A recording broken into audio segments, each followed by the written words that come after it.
Well, hello everybody, Debbie here, and I'm going to show you today an exercise that I do with pretty much all my private students, and that is the 2-5-1 progression. The 2-5-1 progression is a progression that you'll see in lots of songs, especially jazz, and it means that you're building a chord that's based on the second note of the scale of whatever key you're in, the fifth note of the scale, and the root of the scale. So in the key of C, the 2 chord would be the chord that's based on the second note of the scale of C, which is D, and the 2 chord is usually minor. So we go like this, D minor. And I'm going to put a 7th on it, because in jazz the 7th is always going to sound better. Then what is the chord that's built on the 5th note of the scale of C? 1, 2, 3, 4, 5. That would be a G chord. And we're also going to put a 7th on that, which is, here we go, G7. Now instead of playing it way up here and having to jump up, we're going to invert it. So we're going to play D, F, G, B instead. It's the same notes, but we just took the D and the F off the top and we put it on the bottom, so it's closer to our D chord. And we have 2 common tones there, right? The D and the F are common. So it has smooth, what's called smooth voice leading. The chords kind of flow into each other much better because you are repeating the same notes that are common. And then what's the 1 chord? The 1 chord is C.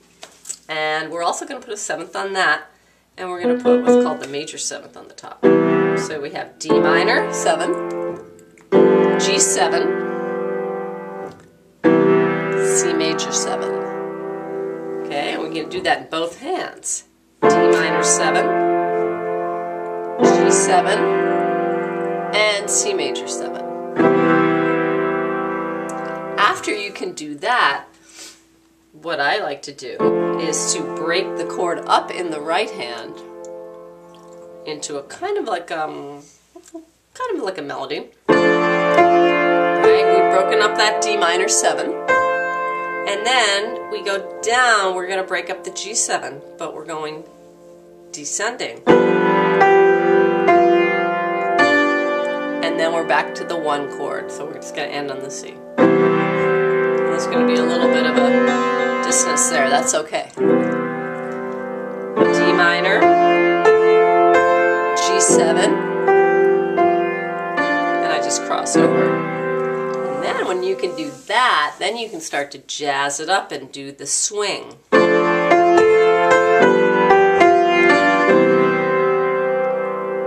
If you can go around the circle and do the 2-5-1s, you're in this way. You're working on getting into the positions of the 2-5-1. You're working on inverting the 5-7 chord, which is great, the G7, or whatever the 5-7 chord is. You're coordinating 8th notes in the right hand with quarter note. However you want to think of it, the 8th notes or 16th notes, but you're doing faster notes in the right hand than you are in the left hand, so you're dealing with right and left hand coordination. And you're also working on swing. Quickly, I'll do that in one other key, which will be G major. So the 2 chord in G major is an A minor. I'm going to put the 7th on that.